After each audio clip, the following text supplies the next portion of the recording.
Are you a real estate investor looking to sharpen your skills or a newbie looking to become one? You're in the right place. Welcome to Where Should I Invest? Real Estate Investing in Canada with your host, Sarah Larbi. Hey everybody, it's Sarah Larbi here, and you are listening to Where Should I Invest? Real Estate Investing in Canada, and this is show number 7.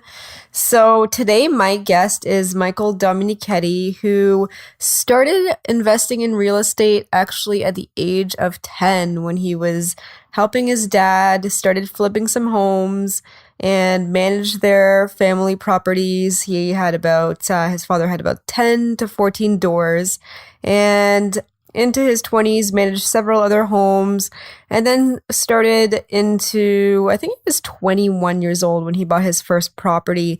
Some of the really cool things that you guys will hear about today is that Michael ended up flipping a fire-burned house, and we'll talk about that process. And he also built his own family home in 2015 with a basement apartments. He is also a real estate licensed professional. He's a realtor working with a lot of investors in the Hamilton, Grimsby, Waterdown area, a little bit in Burlington as well. So really, really excited about our guest today. Also, if you wanted to reach out to me, you can always email me at sarahlarbi@hotmail.com. That is my direct email address. And if you have any questions or comments, or maybe you want to be a guest on the show, reach out to me and we can definitely talk. The other thing I want to mention is networking is so important. And some of you guys probably know this, but I am a co-founder of the So Right Investing Club, and that is the Southern Ontario Real Estate Investing Training Club, where like-minded individuals get together, and it's just purely knowledge sharing and knowledge based. So we actually host monthly meetings once a month. Right now we have about 100 guests every time showing up. This is in Burlington, and we've got a great event coming up November 18th. That's a full day event, and it's about multifamily and everything you need to know about it. And then we have another event January 17th. But if you guys want to check us out, there is a Facebook page, and if you search So Right Club, SO_REIT Club, you should be able to find us, and you can always reach out to me on that as well. So with that said, let's get on with the show, and I'm really, really excited about today's episode with Michael Domenichetti. Hello, Michael. Hey, Sarah, how are you? Great. I'm really excited to have you here on our show. I'm really excited to be here. And I think a lot of our investors and our listeners will be able to gain a lot of new information and knowledge from your experience. So, yeah, let's hope so. I'm excited to share. Excellent. So would you be able to let our listeners know a little bit about your background and how you got started into real estate investing? Yeah, absolutely. So I say to people that my investment career in real estate started when I was about 10 years old. And my father was purchasing homes to flip and some rental properties as well. When I was about 10, I would rush home from school and eat down my supper really quickly and jump in my dad's truck and head to one of his projects and spend my nights and weekends pulling wire and doing drywall and all that kind of fun stuff. You got exposed to it quite young. Very early. And I also found out, too, that when my grandparents came over to Canada from Italy, they purchased a very large house and they rented out rooms. They basically were operating their house as a boarding room. Oh, I was having a great time. Good. You've also helped them manage some of the rental properties? Yeah, so my dad's path into real estate started with flipping homes because he didn't have a lot of money to hold them at that point. So he started off by flipping 3 or 4 homes, using that capital to then buy homes to hold and then grow his portfolio from there. By the time I was a teenager and had my driver's license, he had about 14 doors that he was self-managing. Wow. So talk to me about your first one. Like, how did you decide to say, I'm going to pull the trigger and get my very own property? Well, I think I saw all the benefits of owning real estate through what my family was doing, and it was just second nature to me because I'd been around it for so long. It's like, you wake up in the morning and you brush your teeth just because it's a habit. For me, real estate kind of felt the same way because I've been around it for so long. So you started at what age, if you don't mind me asking? So the first house I ever bought, I actually purchased with my sister when I was 26. Okay. And again, very unique opportunity. We bought a house and we renovated it into a two-family home where she lived upstairs and I lived downstairs. And then from there, I ended up selling my half to her. And then I was able to use that money to start my real estate investing. That's great. I think you being a realtor, so you're a realtor currently, and having that information and that background helps your investors quite a bit. Oh, absolutely. Well, even my clients within real estate, too, I know they rely on my background in construction and renovation quite a lot because it's not common for people to have that kind of experience. That's right. So since you started in real estate, started flipping, acquiring properties, can you walk us through some of the deals, what your portfolio looks like right now? Sure.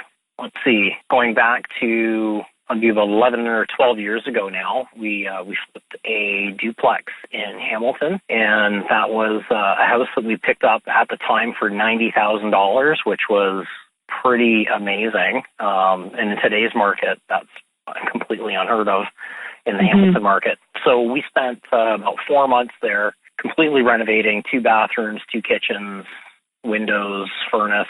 It was a tremendous amount of structural work inside the house because it needed all new plumbing, wiring, a lot of expensive mechanical stuff. At the end of the day, though, that project, we ended up netting, it was about 15%. That's typically what we look for on the projects that we do. So that was one of the first ones that I did. And then the next one shortly after that, we purchased a house that had a major fire in it. Yeah, so talk to me more about that. That sounds really interesting. A lot of investors probably shy away from such a such a project.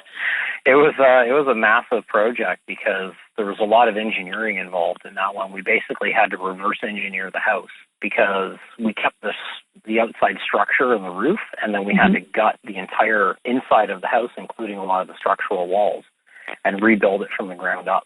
So that was a really interesting project. I learned a tremendous amount about the engineering side of things, as well as working with the city and a lot of our contractors and helping to guide them through the process, because it's not very often that you have a project like that where you have to demolish the house, but not wholly demolish the house, and kind of reverse engineer and rework things to build it up that way.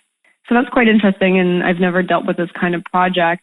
How, can you walk the investors or listeners a little bit through some of the steps and what you had to do and maybe the time frame for all those steps? Sure. We took possession of that particular project between Christmas and New Year's, and we bought it directly from the owner who unfortunately had the fire in the house, and his decision was just to take the insurance money and not rebuild and just walk away and sell the house for land value. So we were able to pick up that piece of land fairly cheap. It was a really good project from that side of things. And then we started out right away with engineering. We had to bring in structural engineers, all of our contractors, to figure out exactly where they were even going to start with this. And then once we got through the engineering part of things, it was like peeling back an onion, because when a fire happens in a house, there's a lot of stuff that happens in behind the walls and under the floors that you can't see. And until you start peeling off the drywall and peeling up the floors and things like that, you don't really know the extent of the damage. So, once we were able to start peeling back those layers, we had to call back the engineer 2 and 3 times, because every time we peeled back a layer, we discovered more structural issues. Wow. And then once that was done, we had to get a complete set of drawings. And then from that point, it was pretty similar to new construction, that you have to go to the city and get a building permit. You have to have your licensed contractors in and have the city come in and sign off through all those step points of signing off after the roughing is done. Then you get your insulation done, and they have to sign off on that. And then you do all your next build-out steps from there. So how long was the project from start to finish? Start to finish was 6 months. Is that what you had estimated going into it? We figured it was going to be about 6 months, because new home construction for Most production-built houses are built in 4 to 5 months. Custom homes can be anywhere from 6 to 8 months to even a year and beyond, depending on the complexity. So we kind of gauged it based on it being like a custom build and figured it would be about a 6-month project. So that's good. So if there's another fire-burnt house, would you take it and try to redo something that's similar like you did in the past?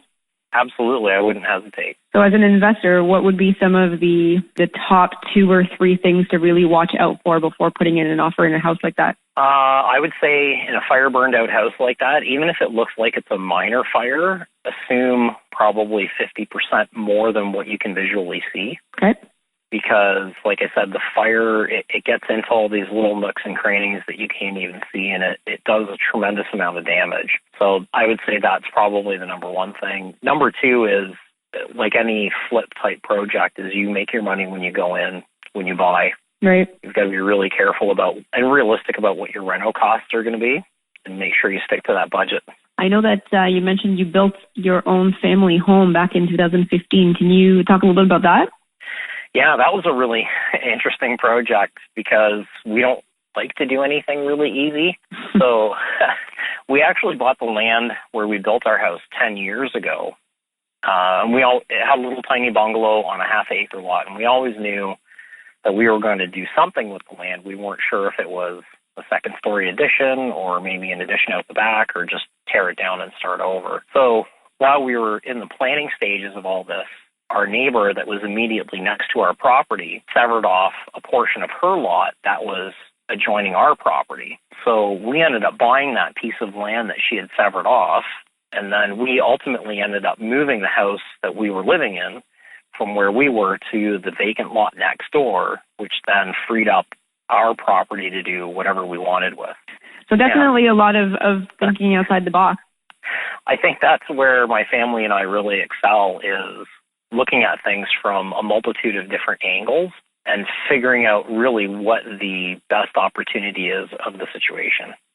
So do you consider yourself a flipper, buy and hold investor, a mix? What kind of investing do you like to do most, and what do you consider yourself? Yeah, I would say my history has shown that we've done mostly flips, and I think part of that has to do with this rush that I get from finding a property that I can see the potential in and being able to take that vision and turn it into something. Are you helping your investors find these types of properties? And if so, what are you looking for right now with them? Yeah, every investor has their own little set of goals, whether it's to flip homes for today cash or do a buy, flip, hold. We have a range of people that we're working with. And what I've learned is it's really important for me to ask a lot of really good questions to really understand what their goal is. Because I'll have people ask me, I want to flip a house. Okay, well, that's great. I can find you a house to flip and you can make a few bucks on it. Why is it that you're going to flip a house? Do you realistically have the time available to be able to do this? Do you have all the skills? Do you have the capacity to be able to manage a project like that? I'd like people to really dig deep and be realistic about their situation. And it's important for me to understand exactly what their goal is. Yeah, absolutely. Are you able to talk about any specific types of properties that you've been able to find recently? Sure. Yeah, I know of one right now that's really interesting. A young lady purchased the property and she started to do the demolition on it, and I don't know the exact reason why she's pulling the plug on it. However, she's done a lot of the major lifting as far as the demolition is concerned, and she's decided that she doesn't want to see it to completion. So there's lots of opportunities out like that out there. So before you were a realtor, were you buying all of your deals on MLS? I have a little bit of an advantage there because my father was a realtor as well. Okay. However, that being said, the bulk of the projects that we did ourselves were deals that we found not on the MLS. How did you find them? It's always through referrals. Okay. And just having conversations with people and letting them know what we're up to. Have you ever posted any of those I Buy Houses ads? We've not done that, and I know people that have, and they've had good success in doing that. I still find that the most important thing is being face-to-face with people, whether it's looking for flips or just within my own business. the number one thing is to have those conversations with people, however you need to make that happen. Whether it's door knocking a neighborhood where you know that there's those kinds of projects available, or networking with people at investment groups, or whatever. Even just talking to your family at Christmas dinner, you'd be surprised the information that you can find out by just being intentional about it. That's a great point, actually. I was working for my mom one evening, and one of her customers ended up owning a sixplex, so we're in discussions right now. Oh, no way. And it wouldn't have happened unless I said, here's, my favorite pastime, buying houses and buying properties. So, yeah, I mean, it might be a little bit of a longer process, but yeah, you got to always be telling people about what you're doing, and that's how opportunities come about. Clearly, there's still MLS and there's different things, but yeah, word of mouth, 100% agree with you there. Oh, absolutely. What are you doing right now? What are you working on these days? A couple of things. We're still finishing off the build of our own house, which is kind of interesting too, because the only reason why we were able to move on with building our house is because we built it with a 2-bedroom basement apartment. So even my own personal residence, we decided to have something there to help offset our costs. Yeah, that's very smart. I mean, why pay if you could have somebody else pay for you? Exactly. So we've got that on the go, and we picked up about 6 or 7 weeks ago now a property here close to where I live. We bought a 3-bedroom semi that we're in the process of flipping. That's great. Mm-hmm. So where in the process are you right now? Well, the house is 90% gutted, and not gutted, but the demolition side of things is done. And we are just getting all of our materials sourced and ordered so that we can start putting the house back together here in the next couple of weeks. Now, personally, I go to Home Depot, but do you know of any better places to source materials from? One of the benefits that we have, I think, is because we've been doing this for so long, we have some corporate accounts with a variety of different vendors. Mm-hmm. And I find a lot of the corporate accounts that we have, we get really, really good deals on. Okay. So these are corporate accounts through what, places like Home Depot or different? Yeah, a lot of these are larger wholesaler type places. So for plumbing supplies, there's a place in Burlington that we go to, Mark's mm-hmm. Plumbing, and electrical supply. I'm trying to remember the name of the place. There's a couple around like Jerry Electric. Once you have a corporate account with those kinds of people, they usually offer you some pretty good terms. So as an investor, how do you go ahead and get a corporate account set up? I believe every company is going to be slightly different. They're going to look at your credit, for sure. It's just like you're applying for any other kind of credit card. So you're going to want to have all your ducks in a row. If you're applying personally, you want to have all your T4s and notice of assessments and all that kind of stuff available. If you have a corporation, they're going to want all the supporting documents for the corporation. I find it's a bit of a snowball effect. Once you get the first one, then you can use the first one as a reference to get the second one, third one, and fourth one. Once you have a corporation, getting that first credit account, it's kind of a big deal. Now, when you're doing a flip, like your flip right now, you're probably, and correct me if I'm wrong, but you're looking at, the cost of the reno, the after repair value, and that kind of stuff. Are you able to walk our listeners through how you look at those numbers? Sure. There's a couple of levels that we go through when we're evaluating any kind of a project. And this even goes too for looking at larger properties like the multifamily, 3-unit, 6-unit, 10-unit buildings.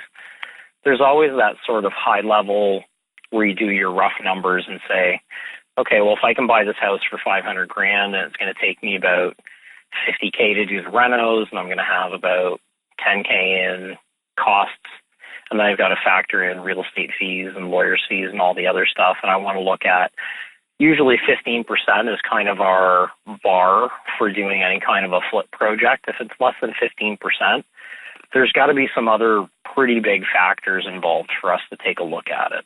Have you ever had any properties that you've tried to flip that you didn't get those numbers? The one that we're working on right now, the numbers are pretty tight. We're having to be very, very careful about our budget. There's no room for error when it comes to the budget on this one.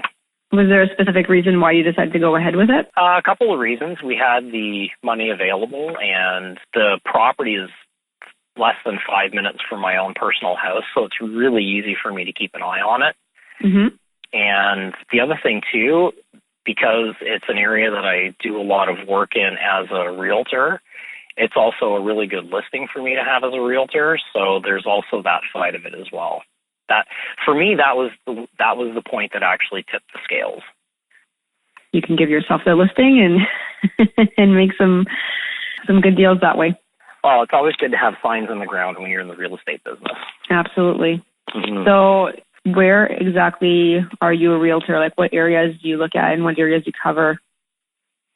I've learned very quickly that I need to stay inside my area of expertise. And I think it's like anything else in life. In order to do anything really, really well, you have to be focused. So I've realized I do really well inside the greater Hamilton area, like Hamilton, Stoney Creek, Ancaster, Dundas, and Waterdown where I live. And I grew up in Burlington, so I know Burlington really well. So that's my focus area for real estate. So the title of my podcast is Where Should I Invest? Are you able to give us any insights on any of those regions that we may not be able to easily find through Google? Any inside knowledge on the regions that you can provide? Yeah, I can tell you from experience with the investors that I've been working with for years now, having conversations with them and just reeling what they're seeing as well. And, Hamilton is still a good place to invest. There's still great opportunities to do flips. There's still great opportunities to buy multifamilies, even single-family rental properties. There's still good opportunities there. However, we're seeing a lot of the investors starting to shift their attention to some of the areas like Brantford, as well as the Niagara region. Yeah, I have noticed people in Brantford a lot more. And I think Hamilton is much higher in terms of price. So yes, there's now multiple bidders on one house and much more than there used to be before, but prices are still fairly low. And I have noticed St. Catharines as well. I was going to say St. Catharines, a lot of people are shifting their attention out that way in particular. So why do you think that's the case? I think there's a couple of reasons. Number one, the GO train. They just made a major announcement last week with the exact location of the stops of the GO train right through to Niagara. Grimsby, kind of around that 50-point area. I know it's following the Via Rail line right through into Niagara Falls. And they had a stop in St. Catharines as well. Yes. So I think because of that, that's one of the things that I learned a long time ago is you follow the transit when it comes to investing. Yeah, absolutely. I mean, if you can buy 800 meters or less from a transit stop, the GO train stop, you are going to find it a lot easier to find tenants, to get a premium rent, and the houses can appreciate faster than if you could walk to it. I mean, it's going to appreciate faster than if you've got to drive over to the subway stations or the bus stations or the train stations. Mm-hmm. We've seen it happen in Hamilton in the last few years. As soon as they announced that the GO train was going to be stopping at the Center Mall area in East Hamilton, I mean, the prices just went through the roof. So what are you finding your investors right now in Hamilton, in Stoney Creek? Like, what are some of the prices that we can expect? Hamilton has changed quite a bit in the last 6 months with the change in the marketplace. I know a lot of investors that when the prices really were escalating quickly back in the springtime, they just said, yeah, we're going to hang on and see how this all plays out. Because for them to go into competition to buy a home as a rental, the numbers just weren't making sense anymore. And now that that's kind of subsided, the investors are starting to come back out of the woodwork a little bit and saying, okay, we don't have to go into competition to buy houses. We can take our time, do our proper due diligence, and make sure that we're buying the right homes in the right areas. If I wanted to buy a flip property in Hamilton, like, are there areas that you would recommend over others? I'm a really big fan of East Hamilton. East of Kenilworth, it's just a great area. You get these nice little homes that are, for the most part, all brick. They're on nice-sized lots. Quite a few of them have parking. The school district is nice. There's lots of parks nearby. very easy access to the Red Hill Express, which connects you pretty much anywhere you want to go. Yeah, there's just a lot of really good factors there. And I personally think that the Ottawa Street section, which has been growing over the last few years, is really going to take off in the next 5 years. With the new stress test, how is that going to affect the market? What's your opinion on that? I think right now one of the biggest challenges is education, because the government makes these announcements, and quite often it freaks people out because they don't fully understand how it's going to have an effect directly to them. So what had happened about a year ago is the government came out with a stress test for anybody who was putting less than 5% down. And they said, if you're putting less than 5% down on a house, you've got to qualify at the posted rate, not the discounted rate. So we saw a very, very small effect at that time, because most of the people that are putting 5% or less down on a house are the first-time buyers in the market. So it changes their affordability by about 15 to 20% at that time. And then the government came down recently and said, okay, we're going to apply the stress test to everybody. And I understand where they're coming from. So what it means is that even if you are selling a home and you're buying a next home and you've got, say, $200,000 in equity, you still have to qualify at the posted rate, which is about 4.5%, versus a discounted rate where the bank may give you, say, 3% for your financing. So what it's doing is it's shifting people's affordability back. And as far as investors are concerned, I don't know that it's going to have much of an effect on the investors directly from them purchasing a home.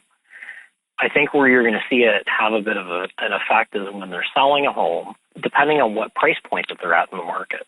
I don't know if that helps clear it up or make it more complicated.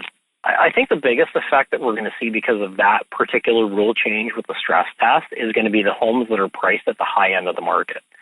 And I think we've already seen that a little bit in areas like Burlington and Oakville, where the homes can sell quite easily for $1 million plus. So the people that could afford $1 million are now going to be able to afford $800,000. And that is a very different house at that price point. Yeah, it is. And then I think it could be a good buying opportunity for investors. And as people are kind of waiting on the sidelines, wondering what's going to happen, hopefully it'll allow us to not have as many bidding wars potentially. Well, and it's really interesting right now because the people that I'm talking to, it seems there's two schools of thought. There's either people that say, I want to buy a house now before the stress test has an effect on me, so they're rushing to the market to buy before the end of the year. And other people are saying, well, I think there's going to be a bit of a deflation of the marketplace, so I'm going to wait until after January, and maybe I can pick up that house a little bit cheaper if I wait. Or if you're a cash flow investor like me, it doesn't matter because the rents aren't going anywhere, and you'll still make money either way. So I think regardless of what happens with the rule changes, the economy is going to always keep moving forward. It just has to. Yeah, I mean, 10 years from now, people look at it and said, I wish I bought more 10 years ago, 10 years from now. I could not agree more, Sarah. If you look at the history of real estate from 1955 to today in the Burlington-Hamilton area, it is pretty consistently increased by doubling in price about every 12 years. I believe that. Yep, absolutely. And there's only one time that I have in the information that I have as far as the history of the area that shows that the average price actually went backwards, and it was for about 6 years in the mid-90s.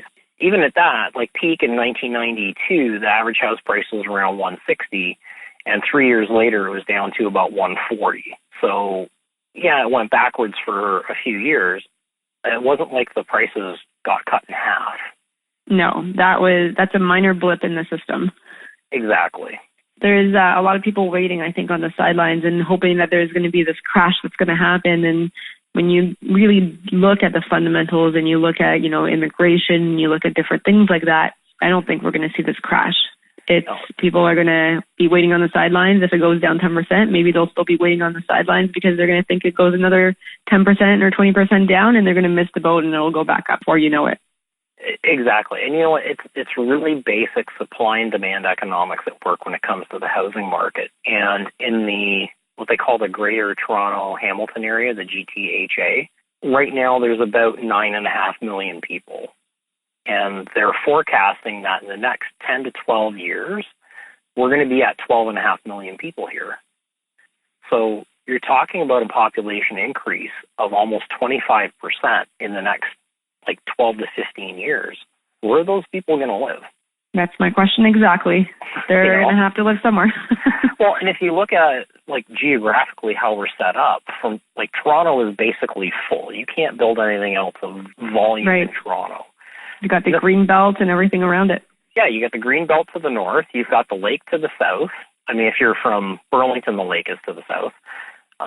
And basically, Mississauga's full, Oakville's pretty much full, Burlington's pretty much full. So the pressure just keeps getting pushed farther and farther west, which is why I think these areas like Hamilton, Grimsby, Stony Creek, St. Catharines, Brantford, they are just going to have more pressure applied to them in the next 10 years.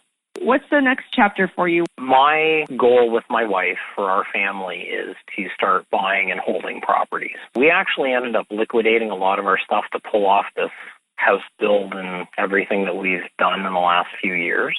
So that's our path starting in 2018 once this flip house is done that we're working on, is to focus our energy on purchasing properties that we can buy and hold so that we're working on a 10-year plan. Excellent. So everything we're doing now is focusing on where we're going to land in 10 years because that's about when our kids are going to be going to university. Investing rather than our ESPs, in my opinion, buying properties, I think you'd be much further ahead than buying a house, putting even an 18-year mortgage on it. By the time that, they're 0 to 18 as an example, they've got a house that they can use to pay for university. They can keep it. They can rent it. They can sell it. I mean, I actually think that's a great idea. Oh. I know there's a few people that do that. They buy houses for their kids. It's a great education plan. Absolutely. A friend of mine actually did that. And he's now at year 12. And he purchased his first property as a triplex. And about a year later, purchased his second property, which was a triplex as well. And then he bought the family home that he's living in. So fast forward 12 years, he is now mortgage-free in his own personal house. His one rental property is mortgage-free, and the second rental property has about a $300,000 mortgage. And he's sitting on about $1.6 to $1.7 million worth of real estate. That's great. That's great. I mean, I wish more people knew of these types of strategies. Yeah, and I don't want to glamorize it and say all he did was write a check and did nothing for the next 12 years. Right. Because he worked his butt off with those properties to renovate them and make them a really nice place for people to live, manage them properly, make sure he's got good tenants in there. It's been a lot of work. However, 12 years later, and he's got north of $1 million worth of equity in 3 properties. Amazing. Good for him. How can you save that much money investing in anything else? You just can't. I mean, I look at what we've been able to do in 5 years, and we had nothing. Not even that long ago, we had nothing, and now we look at our portfolio and our overall income from the properties, and then our equity, and we would have never saved that ever. Mm-hmm. So I'm curious, and I like asking this question of people that buy and hold properties, because I think that the first 24 months are probably the most challenging. Did you find that to be true? So, I mean, a lot of the houses that I've bought in Brantford were fairly turnkey in the sense that they didn't need a whole lot of renos. And you've got the regular maybe $3,000 or $4,000 that you've got to put into the house before the tenants move in, just to paint and whatever else you got to do. Mm-hmm. But I've found that the first 6 months you're recouping your costs, but not necessarily 24 months. And maybe it's just the types of properties that I have bought in the past. In Brantford, when I was buying the properties at $165,000 or even this last one at $238,000, they don't need too much work. And there's a lot of demand for tenants out there, very, very low supply. So yes, you've got the odd repair, this and that, but I would say within 6 months, it was, again, you've always got calls of broken fridges or whatever, but you can stabilize them fairly quickly for what I'm doing in terms of single family properties. That makes sense. Well, and I think for people that are new to that kind of investing too, the first one, there's so many things to learn, especially on the first one. And then when you get the second one, the learning curve gets shortened a little bit. And by the time you get to the third and the fourth one, the learning curve is fairly quick. Absolutely. One of the things that I did with even the last one, you don't need to wait until you close on a house to find a tenant. So usually when I buy a house, I don't know if your investors do that, but you ask for showings and then you use your showings to bring families through, within a 2-hour gap. Maybe you have 10 families come through. And I've done that in the last couple and found that I was able to place the tenants and sign the lease and everything before I even closed on the house. So within a week of having to do some small updates and upkeep on the property, they were able to move in. And there's no reason why anybody should have to wait the whole month in between the time that they sign the agreement to the time that they close, and then a whole month afterwards, because you're going to probably be showing the property. Tenants need to give, hopefully the tenants that you get are reasonable enough to give 60 days. So you're probably looking at 90 days before you sell it. So it's so much easier to do it right away. And Kijiji is amazing, and we've found some of our tenants even prior to finding houses, and we've had them lined up. So there's definitely lots of things that you can do that way. You know what? That's a great point. And we've done this in the past too, where we have an investor that's looking at purchasing a particular property, but there's a question about what the rentability is going to be. And you know what? Put a Kijiji ad out there. For sure.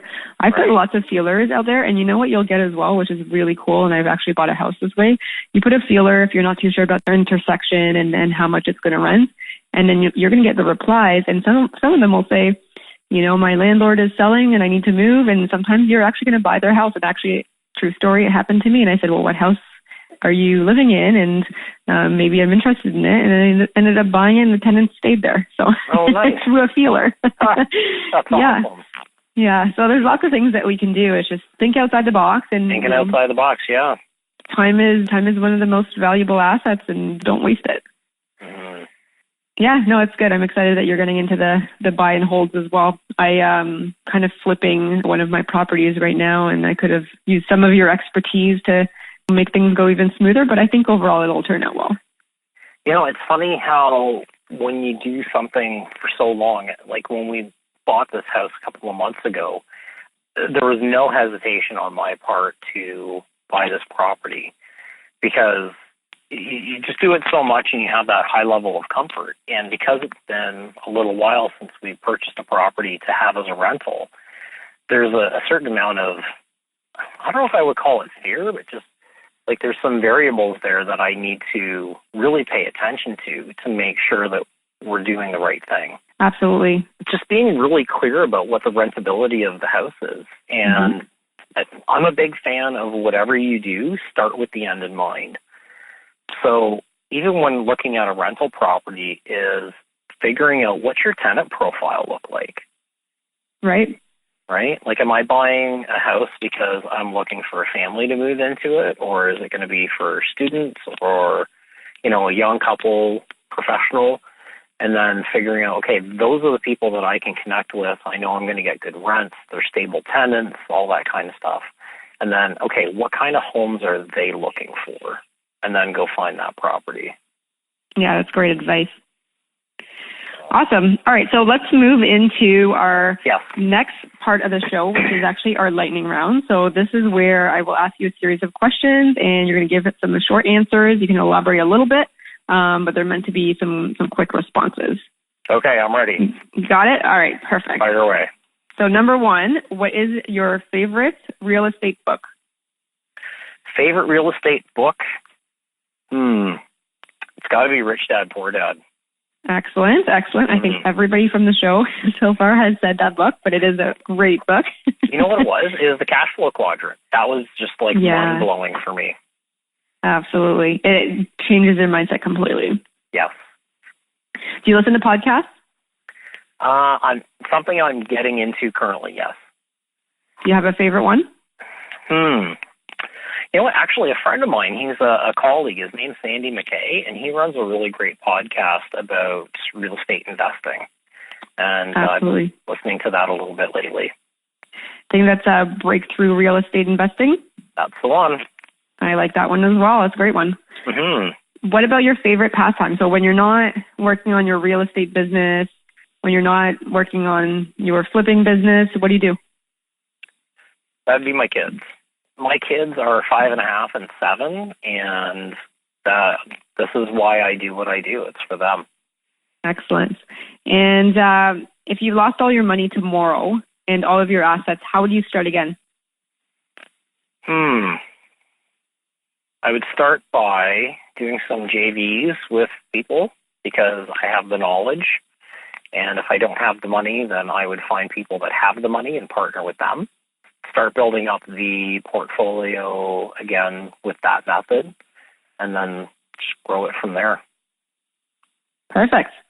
So if somebody came to you with $50,000 and wanted to get started, what would you tell them? I would start asking them a lot of questions. What's your goal? What's your end goal? Right? Like, do you need money today, or do you want to grow this $50,000 into something huge 10 years from now? And where can listeners find you if they wanted to reach out to you and know more about you? The easiest way to reach out to me would be through our 800 number, which is 888-444-7237. You can either call me there and leave a message. The other way is through our website, which is nbrealestategroup.com.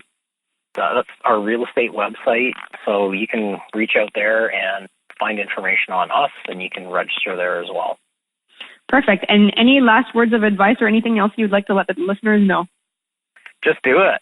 Just do awesome. it. You know what? Sometimes I think people, they get maybe a little bit caught up in the numbers and they overanalyze. And, sometimes you just got to get that gut feeling and say, you know what, we're just going to do it. And that's it. You know Absolutely. What? Sometimes you make really good money on a project. Sometimes you don't make as much money, and you learn a ton. So just consider that part of the education curve. Excellent. Well, thank you very much, Michael. It was a pleasure having you on the show, and I look forward to seeing you at some future real estate investing events. I hugely appreciate the opportunity, Sarah, and it's been a pleasure to chat with you this evening. Thanks so much for listening to Where Should I Invest with your host, Sarah Larbi. Make sure to listen in next time. We'll catch you on the next episode of Where Should I Invest.